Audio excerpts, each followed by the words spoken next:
Commandant doctor Praful શિવાના અધ્યક્ષ સ્થાને senior platoon અધિકારી જે.બી. પટેલના વિદાય સમારોહનું આયોજન કરવામાં આવ્યું હતું। સુરત ડી ઝોન ઉત્તરાયણ યુનિટના અધિકારી શ્રી જયેશભાઈ બી. પટેલ, સિનિયર પ્લાટૂન કમાન્ડરના વય નિવૃત્તિ વિદાય સમારંભ રાખવામાં આવેલ હતો। આ કાર્યક્રમમાં ઉપસ્થિત જિલ્લા કમાન્ડન્ટ સુરત શહેર શ્રી ડોક્ટર પ્રફુલભાઈ શિરોયા સાહેબે જણાવ્યું હતું કે પટેલ છેલ્લા 22 વર્ષથી પોતાની નિષ્કામ સેવા આપી રહ્યા છે।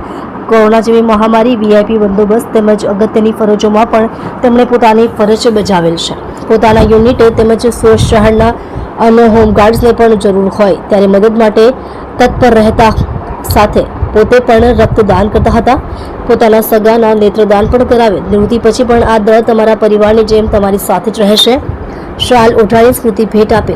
આ કાર્યક્રમમાં સુરત ગ્રામ્ય જિલ્લા કમાન્ડન્ટ શ્રી સંજયભાઈ પટેલ સાહેબ, second commander Shri Pranavbhai Thakar, staff officer legal Shri CB Vora, staff officer તાલીમ Shri Mehulbhai Modi, staff officer medical doctor Jigneshbhai Patel, staff officer મહિલા શ્રીમતી ધર્મિષ્ઠાબેન, સચિન યુનિટના ઓફિસર કમાન્ડિંગ શ્રી થોમસભાઈ પઠારે, રાંદેર યુનિટના officer commanding Shri Rakeshbhai Thakkar, B zone યુનિટના incharge officer commanding Shri Vijaybhai Rathod, Rander યુનિટના SPT Bhupendrabhai Sailor, D zone Uttarayan યુનિટના officer commanding J H. Dave, part time clerk Shri એમ.વાય. મુલતાની SL તથા D zone Uttarayan યુનિટના તમામ એનસીઓ શ્રી તથા તમામ સભ્યો ઉપસ્થિત રહ્યા હતા। આ વય નિવૃત્તિ સમારંભ ખૂબ જ આનંદથી અને લાગણીશીલથી પૂર્ણ કરવામાં આવ્યો હતો।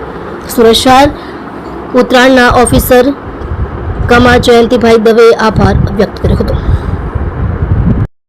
સત્ય માટે હંમેશા સત્યની સાથે જોડાઈ રહો। આર સુરત ન્યૂઝ ચેનલની સાથે જ્યારે ભરતી થયા ત્યારથી અત્યાર સુધી હોમગાર્ડ તરીકે, એનસીઓ તરીકે, અધિકારી તરીકે 22 વર્ષ સુધી આપણા હોમગાર્ડ દળની સેવા કરેલી છે।